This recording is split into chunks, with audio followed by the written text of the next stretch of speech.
Hello. Thanks for tuning into my pick a card reading. I'm Paulina. This is my YouTube channel, Crystal Messages. If you would like to schedule a tarot reading, my email will be posted below these readings. And I have a price list that will also be posted. And this should be going on IGTV and YouTube. So this is just going to be a quick, very quick pick a card reading to guide us through what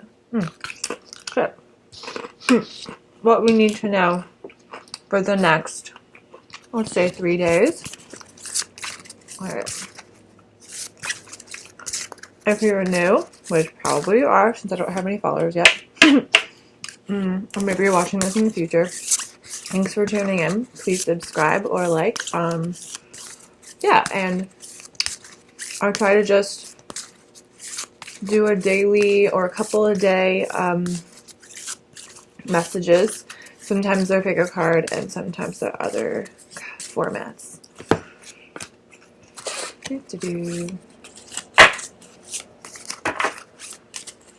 I'm not one of those, I mean, sometimes I like to be all organized and have them like all laid out, but kind of just feeling going with the flow lately.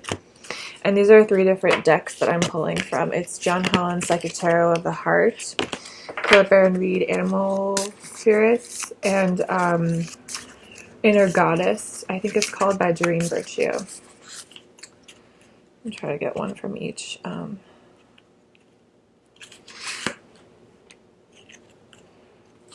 2, 3. Almost ready. Okay.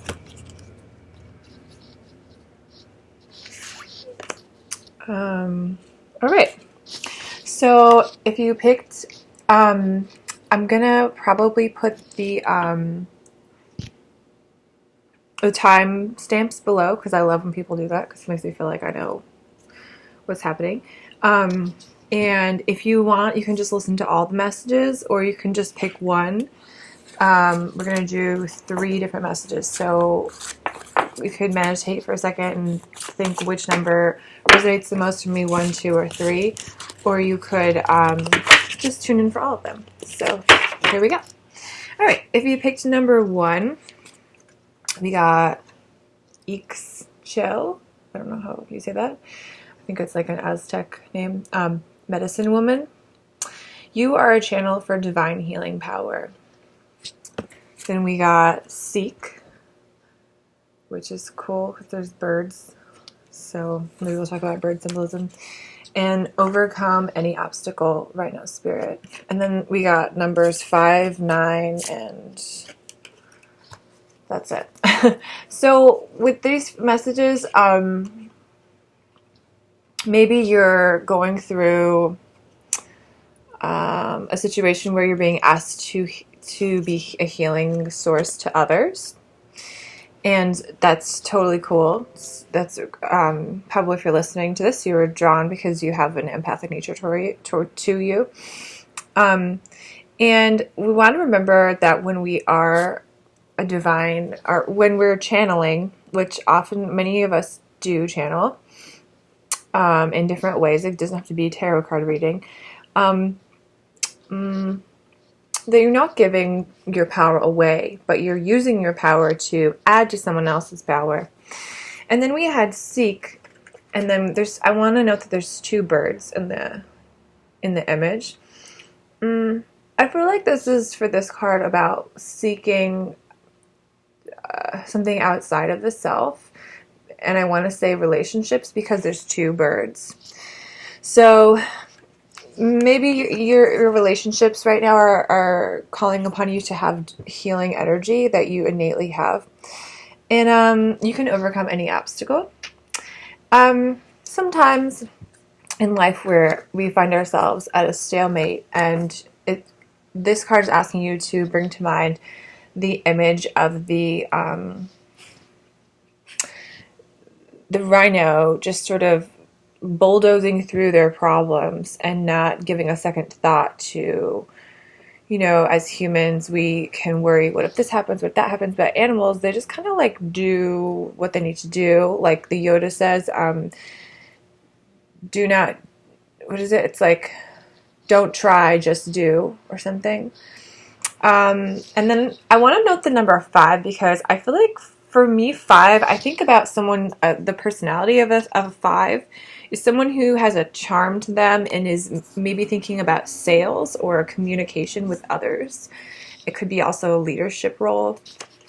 So that's all I'm getting for number 1. I guess the final message for number 1, I'm going to hold up this quartz while I talk for a minute, is thinking about using your innate healing power to also bulldoze through difficult life situations. Using healing as a force to bulldoze through your problems. Okay, so let's do number 2. We got Irene, peace, and there is no need to worry as everything is working out beautifully. And there's 3 dolphins in the background. And she's holding like a cornucopia kind of thing with a baby. So I feel like she's a symbol of fertility. I was going to say symbolic, but I said symbol. Throat chakra, another 5, like we just had.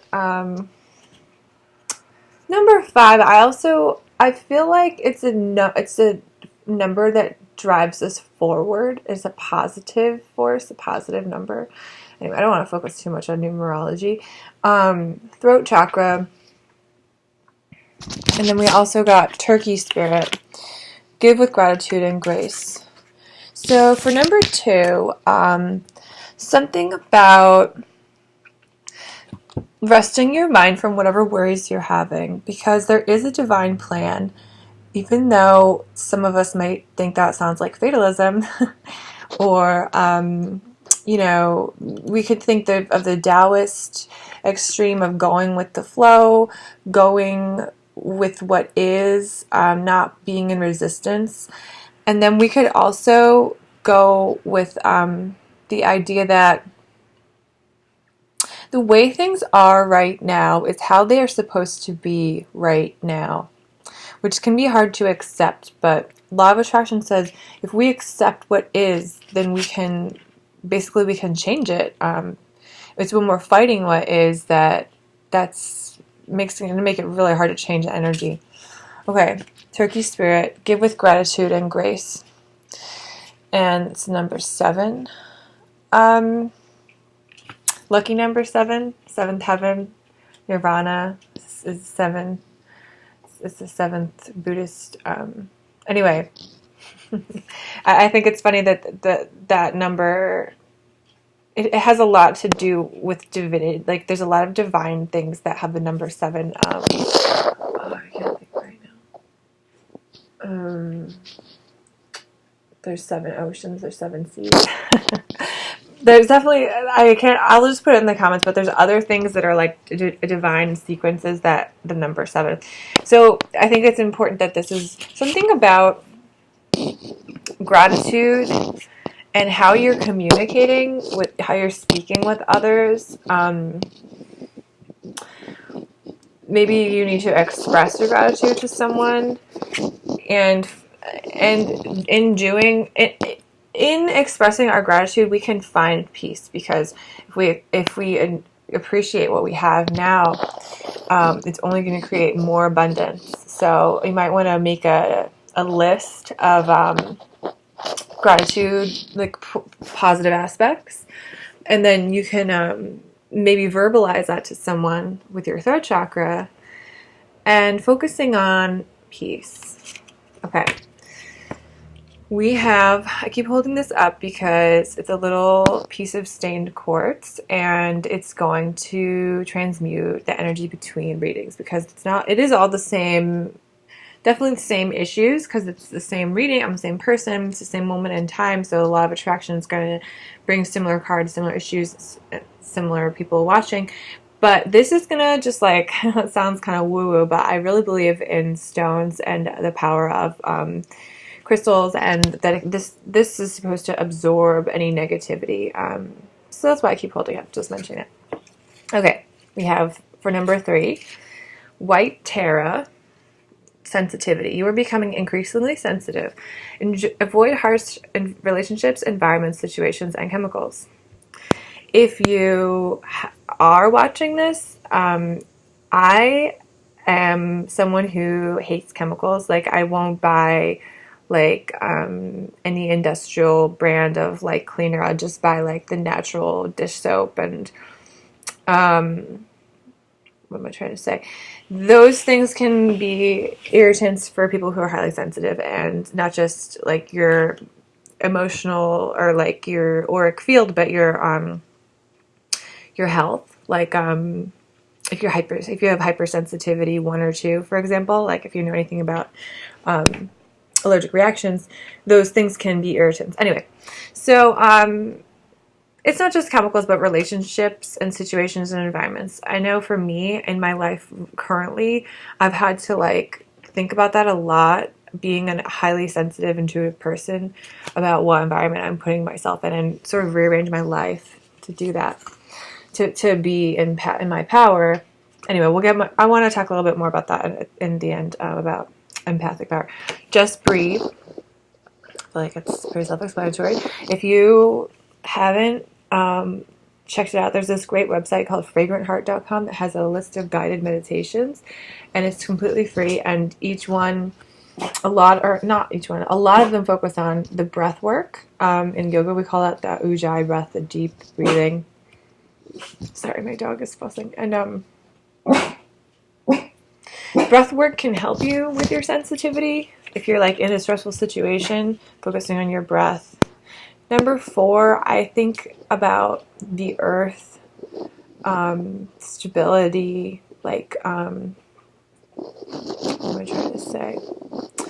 I think about something about your stability, perhaps in the physical realm, could be aided by centering, just breathing, and honoring your sensitivity. We also have lion spirit, be generous of spirit, which I keep getting this week, and then 7, 8, 9, 10. 10, I'm adding these up for numerology. That's an end of a cycle, completion of a cycle. So something about finding your inner strength, I would say, because the Leo is very strong archetype. I feel like being generous, being able to give of yourself, has to do with honoring your boundaries and your sensitivity, and really also anchoring within. I want to talk just for 1 second about empaths. I don't know if I love that word, but people who are highly sensitive. There's also, in psychology they call it HSP, highly sensitive person, but labels are just labels. But I recently saw this great YouTube channel. It's all about empowering empaths, and I'll probably share it below if I can find it. And basically, one of the great things it talks about is, I feel that in New Age culture, empaths are often disempowered because they're thought of as like, oh, these poor people who are just getting blown in the wind based on, because they're so sensitive and they're having to like close off from the world, which I definitely can relate to. But this channel was about like empowering yourself, and instead of letting some negativity bowl you over with its energy, you can envision the violet flame. Or, this person didn't say the violet flame, but I would like you to think about that. Claire Prophet is a great writer about auric fields, and she writes about the violet flame that apparently Jesus used. Anyway, I don't have much time, but I'm trying to keep it short. But basically, if you can let that energy come to you and then transmute it, picturing this violet flame that's going to burn it up, it's going to transmute whatever the energy is in this space to love or to a neutrality. So see if that works for you this week. You can also envision yourself in an envelope, like a giant envelope or a field of white light surrounding you. You can think of pillars of light going through your body. A lot of visualizations that expand the body in your mind and create your auric field as being more powerful. Those will help you. So have a great day, and I hope that this helps. Thanks.